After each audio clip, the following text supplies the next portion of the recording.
Autant en profiter. Donc je vais appeler à la tribune, comme on dit, Guy Claudet, s'il est d'accord.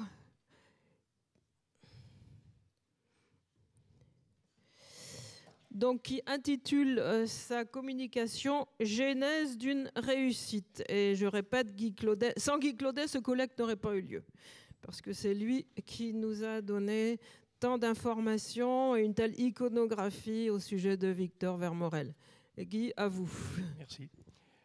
Vous avez fort justement introduit ce colloque en rappelant que Victor Vermorel était décédé un 13 octobre. Pour ma part, je ne peux laisser passer le fait qu'il y a exactement 2 années, le mardi 14 octobre 2014, Olivier Auboin nous quittait les siens et toute sa famille et ses amis. Je veux en évoquer le souvenir et vous me permettrez qu'après 33 ans de relation avec Olivier Vermorel, où j'ai partagé cette passion qu'il avait pour son ancêtre et toute sa famille, vous me permettrez de lui dédier les 2 interventions que je ferai dans ce colloque. J'ai également noté qu'on est en avance, et puis ce que je viens de dire, ça sort de mon temps de parole. Aucun problème. 2 lits, une armoire, 2 tables, 6 chaises, une commode et un placard, une horloge, un fourneau et un poêle. Tel est le mobilier que Victor Vermorel retrouve ce 25 mars 1871 dans la petite maison familiale, 6 rue Porquerolles à Villefranche-sur-Saône. Âgé de 23 ans, il vient d'être libéré de ses obligations militaires après avoir participé à la défense de Belfort, assiégée par les Allemands. C'est les larmes aux yeux que sa mère, née Catherine Brunard, accueille son unique fils, seul enfant survivant d'une fratrie de 3 garçons, dont 2 sont décédés en bas âge. Tout en pensant à son époux, Antoine Vermorel, décédé dans son sommeil 7 mois auparavant, en présence de son fils Victor. Celui-ci, après avoir organisé avec sa mère les funérailles religieuses de son père, franc-maçon, en l'église Notre-Dame-des-Marais, avait aussitôt regagné sa garnison avec en poche une médaille de Notre-Dame de Fourvière, don récent d'une voisine. Après un copieux repas, empreint d'émotions partagées, et ayant quitté ses habits militaires avec leur poux, dont sa mère viendra à bout avec pas moins de 3 lessives, Victor s'accorde quelque temps de repos. Assis face à la cloison vitrée, à travers laquelle il revoit la forge, les établis et l'outillage de l'atelier de menuiserie paternelle que sa mère a maintenu en activité avec l'aide de quelques compagnons. De ces moments si particuliers de retrouvailles avec sa famille, son domicile, avec l'atelier paternel, moments qui jalonnent une vie, Victor en a déjà vécu. Tel en mars 1864, où, âgé de 15 ans, il se retrouve à travailler à côté de son père qui, croyant aussi aux vertus de l'enseignement pratique, l'a retiré du lycée impérial de Bourg, où il étudiait avec succès depuis 4 années. Ce départ inopiné en cours d'année avait quelque peu désespéré le proviseur qui voyait partir un élève collectionnant chaque année des prix accessibles en calcul, histoire, géographie, langue allemande et en instruction religieuse. Dans l'atelier paternel qui, à cette époque, passe du bois au travail du fer, il découvre le travail de la forge et s'imprègne du caractère ingénieux et inventif de son père. Antoine Vermorel, formé à la menuiserie par son grand-père maternel, avait également suivi les cours de dessin du Palais Saint-Pierre à Lyon. Surnommé Le Bressan, lors de son tour de France, il s'intéressa rapidement au machinisme agricole, alors embryonnaire, abandonnant progressivement la menuiserie du bâtiment. À cette époque, tout semble être à créer dans les techniques agricoles.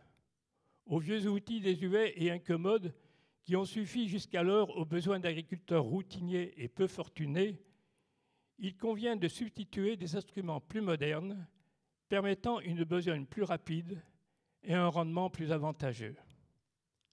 Ainsi, des coupes-racines, barattes, hache-paille sont conçus avec succès. Ils sortent de l'atelier Vermorel, créé en 1843 à Farin, dans l'Ain, qui s'installe ensuite à Bourgard, puis à Villefranche, porte de Belleville, place du Promenoir et rue Porquerolles, au gré du développement tant de l'atelier que de la navigation fluviale et du chemin de fer. Le produit phare de l'atelier résidait dans la conception d'un nouveau tarare, dit moulin Tracnay, breveté le 12 juin 1852. Appareil qui se substitua au vannage manuel, assurant par ventilation et criblage le nettoyage et le calibrage des graines et céréales. La maison Vermorel ayant été primée et récompensée depuis plusieurs années, Victor ressent très vite la fièvre des concours et des foires agricoles. 2 mois après avoir quitté le lycée, le voici à Roanne avec son père, pour une semaine, durant laquelle il ne cesse de parcourir les divers stands, allant de découverte en découverte. 4 mois plus tard, il remporte avec la baratte Vermorel une médaille d'argent en faisant du bord en 11 minutes face à son père qui en avait mis 20 minutes. En dehors de l'atelier, avide de tout savoir et de tout comprendre, Victor se plonge dans les livres, sur son cartin à dessin, transmettant à ses camarades d'atelier les notions de dessin et de géométrie acquises auprès de son père. Le 25 janvier 1869, lors du tirage au sort, Victor tire le numéro 55, un mauvais numéro qui signifie un départ prochain aux armées. Son père, qui ne peut envisager ce départ, et comme la loi le permet, échange ce numéro avec un Joseph Boluse, moyennant la somme de 1600 francs. Ce départ différé pour la vie militaire permet à Victor, jeune conscrit ainsi libre, de mettre à exécution un projet plusieurs fois ajourné. Il est peu satisfait de cette vie laborieuse depuis son départ du lycée de Bourg et demeure assoiffé de découvertes et de savoir. Sans prévenir ses amis, et après avoir salué ses parents comme pour un simple voyage à Lyon, il part pour l'Allemagne au début du printemps 1869. Mon voyage sera utile pour la langue allemande et pour apprendre à travailler. Et puis, un peu de vache enragée ne me fera pas de mal, écrira-t-il plus tard à ses parents. Parti avec son seul argent de poche, il voyage en train jusqu'à Strasbourg, puis à pied, effectuant de petits travaux ou services en échange de quelques subsides. De passage à Karlsruhe, il saisit l'opportunité de visiter une foire agricole internationale et se fixe au nord, dans le Bade-Württemberg, où il trouve un emploi dans un atelier travaillant essentiellement pour les brasseries.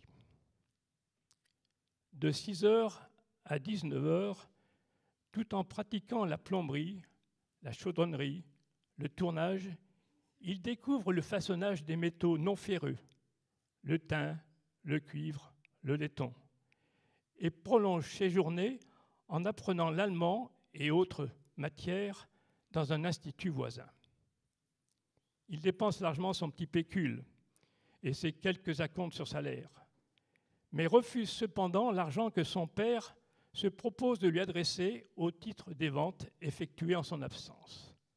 En effet, dans l'atelier Vermorel, outre son salaire, Victor bénéficiait d'un intéressement à raison d'1 franc sur chaque appareil vendu.